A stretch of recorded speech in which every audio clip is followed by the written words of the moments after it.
On the 9th of August 2020, Belarus will go to the polls to elect a president. Despite being such a young nation, founded in only 1994, it is still surprising that they have had the same president since their independent state was founded. While it is possible that electors just really love the incumbent, Alexander Lukashenko, another explanation could be foul play. So, in this video, we'll take a look through whether foul play has played a role in his 26-year presidency, as well as looking through Belarus's history and their political history.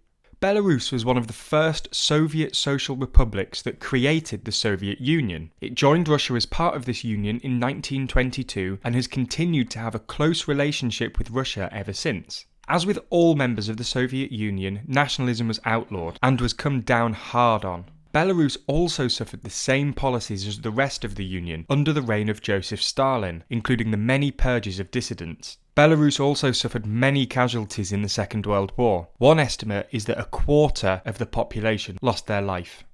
Following the war, Belarus embarked on a 5-year plan to try and rebuild. While this was successful, Belarus was hit with misfortune in the 1980s. The Chernobyl incident happened in 1986, which, despite taking place in Ukraine, contaminated almost a fifth of the Belarusian population with harmful, long-lasting radiation. It has also been noted that this radioactive poisoning increased the numbers of Belarusians with cancer, including in children. With the dissolution of the Soviet Union in the 1990s, Belarus became independent on the 25th of August 1991. Although independent, Belarus joined the Commonwealth of Independent States, which is a group of countries formerly part of the Soviet Union. The current president, Lukashenko, was elected for the first time in 1994, and, as a great democratic leader, he did what all democratic leaders do, and held a definitely legitimate referendum in 1996 to increase his power as president and reduce the power of the legislature that threatened to impeach him and eliminate the office of the presidency. Although this entirely legitimate referendum was successful, note my sarcasm, and term limits were abolished, his power became near absolute. Although there were elections, it became difficult for opposition parties to win. It is now that my degree in politics will influence this video.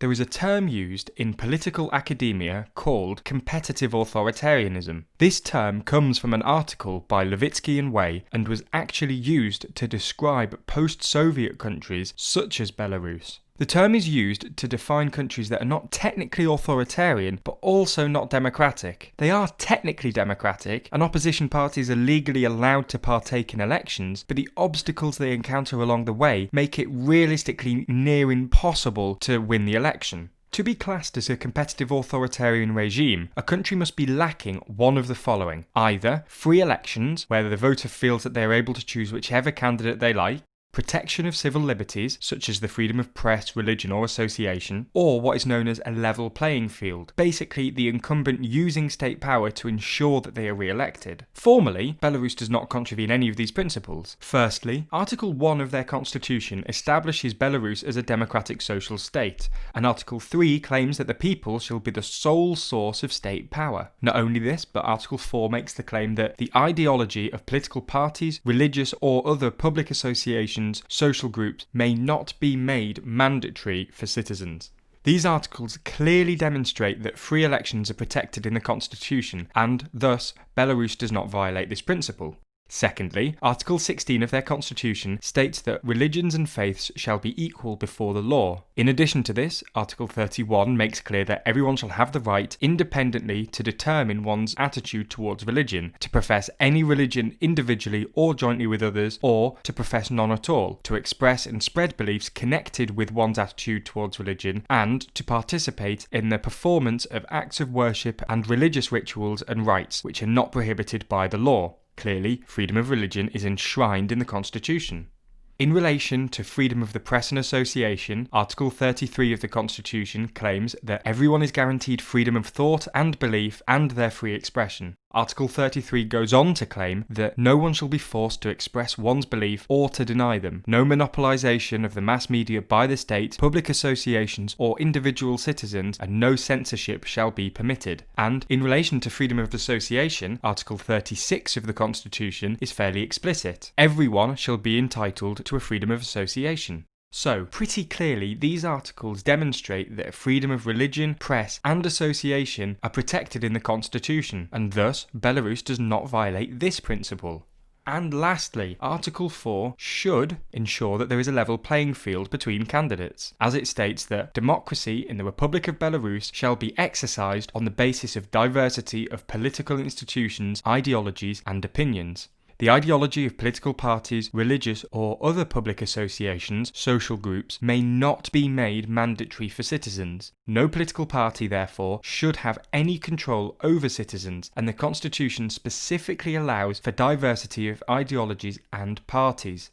As the Constitution allows for this, then those in power should not be able to use state power to advance their power or ideology, as it would contravene this principle. Therefore, in theory, none of the three principles that need to be violated in order to be classed as a competitive authoritarian regime have been violated. Theory, however, does not always match reality. Freedom House produced a particularly damning report in 2020 about freedom in Belarus. They claim that Belarus is fully authoritarian, not just competitive authoritarian.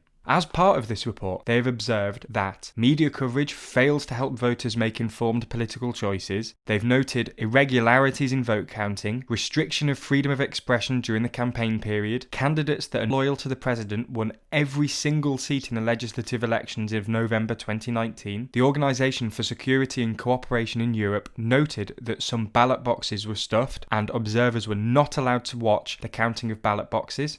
The Electoral Commission at all levels is politically aligned with President Lukashenko. Of the 63,646 people who served in precinct-level electoral commissions, only 21 came from opposition groups.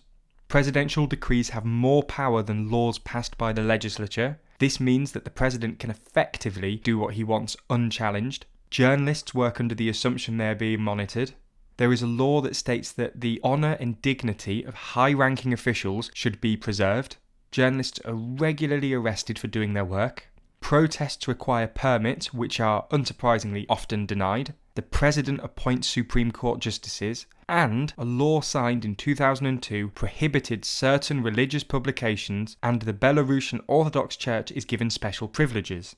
The list goes on, but the point is Belarus absolutely violates all of these principles, meaning it can be defined as either competitive authoritarian or fully authoritarian, despite the constitution defending democratic principles. What this means for this year's election is that, like all previous elections, it is unlikely to be fair. Well, that's not entirely true. Freedom House claims that the 1994 election was fair, and then Lukashenko became the president. Every election since then has not been fair. We'll leave this up to you to decide whether this was coincidence or not. This year, Mr. Lukashenko had two main rivals. Both were doing well, but have been barred from running. The first is Viktor Babariko, who has been imprisoned for money laundering. This excludes him from being allowed to stand as president. However, the president of the European Commission, Ursula von der Leyen, has claimed that this was politically motivated, which implies that the charges levied against him are unfounded. The second is Valery Tsepkalo, who was banned from running due to the failure to reach 100,000 signatures. Without these, he is ineligible to run. These two candidates were fairly high-profile names. The former, Mr. Babariko, was the head of a bank, and the latter, Mr. Tsepkalo, was the ambassador to the United States. If they weren't excluded from the race, they may have been successful in garnering some support.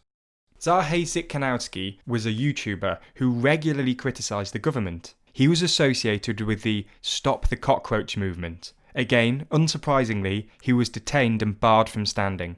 In a brave and bold move though, Mr. Zitkanowski's spouse has decided to run in his place, and is currently attempting to get the required signatures to stand. Whether she will be able to stand is not yet clear.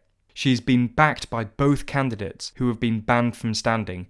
This is a dangerous move for her, and she has claimed that in standing, she's been threatened with arrest and her children being taken away from her. She subsequently sent her children to live with her grandmother, who lives abroad, in order to keep them safe. While we would like to cover the election campaign as it unfolds, this may be difficult. The government has banned online polling for this election after President Lukashenko appeared to be doing badly. Clearly, President Lukashenko is no Democrat, and is making 1984 seem more like an instruction manual than a dystopian novel. While we aim to be impartial here at TLDR News, we are proud supporters of democracy and will speak out against those that try and undermine it by preventing fair elections. It's clear that President Lukashenko is doing just that. If you do want to support us making this content, please check out our Patreon. After all, we're probably not going to be able to visit Belarus anymore after this video.